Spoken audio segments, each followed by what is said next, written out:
Hello friends, जय श्री राम। प्रेरक कहानी पूरा सुनिएगा ज़रूर।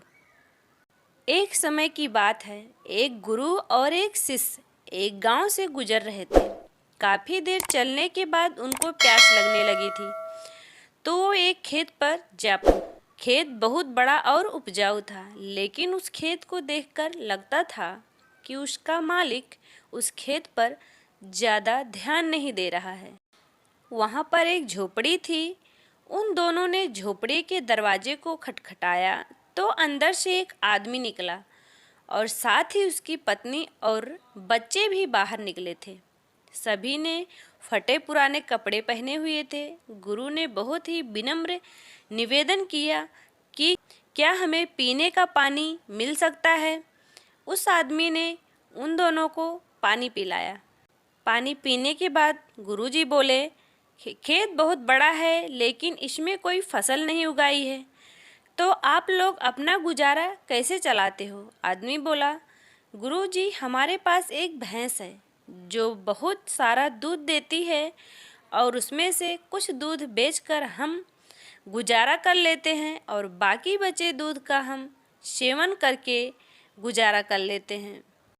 शाम होने को आई थी और देर भी काफ़ी हो गई थी, तो गुरु ने शिष्य से कहा कि आज की रात हम लोग यहीं बिताएंगे और सुबह जल्दी यहाँ से प्रस्थान करेंगे। गुरु ने उस परिवार से वहाँ रुकने के लिए अनुमति मांगी और वो दोनों वहीं पर रुक गए। आधी रात को गुरु ने शिष्य को जगाया और बोले, चलो हमें इसी वक्त यहाँ से आगे के लिए निकलना है और साथ ही इस परिवार की भैंस को साथ लेकर कहीं जंगल में छोड़ देते हैं। शिष्य को अपने गुरु की इस बात का आश्चर्य तो हुआ, क्योंकि जिस गुरु ने उसको सही मार्ग पर चलना सिखाया था, आज वो ही गुरु किसी के साथ बुरा करने को बोल रहे थे। लेकिन क्या करे, गुरु आखिर तो गुरु हैं, इसलिए वह गुरु की बातों से सहमत हो गया। वह दोनों उस आदमी की भैंस को लेकर जंगल की ओर चल दिए और उस भैंस को काफ़ी दूर जंगल में ऐसी जगह छोड़ दिया जहाँ से उस भैंस का वापस आना नामुमकिन था। इस घटना के बाद शिष्य का मन बेचैन सा रहने लगा और लगभग 10-11 वर्ष बाद जब वह बड़ा गुरु बन गया, तो उसने सोचा क्यों ना उस आदमी से मिला जाए और उसकी कुछ आर्थिक मदद की जाए, जिससे कि उस दिन की गई गलती को सुधारा जा सके। वह शिष्य उस आदमी की मदद करने के लिए निकल पड़ा और काफ़ी देर चलने के बाद वह उस आदमी के घर पहुंचा, लेकिन वहां पहुंचकर वह शिष्य आश्चर्यचकित हो गया। वहां उसने बहुत हरियाली देखी, जहां बड़े बड़े फलों के पेड़ लगे हुए थे और एक अच्छा सा बड़ा सा घर बना हुआ था। तो उस शिष्य ने सोचा, लगता है वह परिवार उस भैंस के चले जाने के बाद सब कुछ बेचकर चले गए। शिष्य यह सोचकर जाने लगा कि तभी उसने उस आदमी को देखा और बोला, शायद आप मुझे नहीं जानते हैं, लेकिन मैं आपके यहाँ पर कई साल पहले मेरे गुरु के साथ आया था। उस आदमी ने मायूसी के साथ बोला, हाँ जी, कैसे भूल सकता हूँ।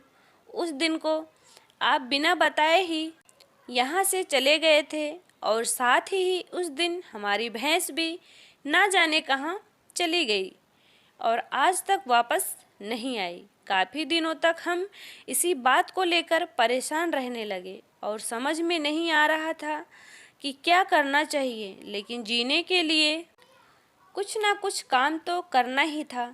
फिर एक दिन मैंने लकड़ियाँ काट कर बेचने का काम शुरू कर दिया और धीरे धीरे पैसे बचाकर मैंने अपने खेतों में फसल उगाना शुरू किया, तो मुझे कुछ मुनाफा होने लगा।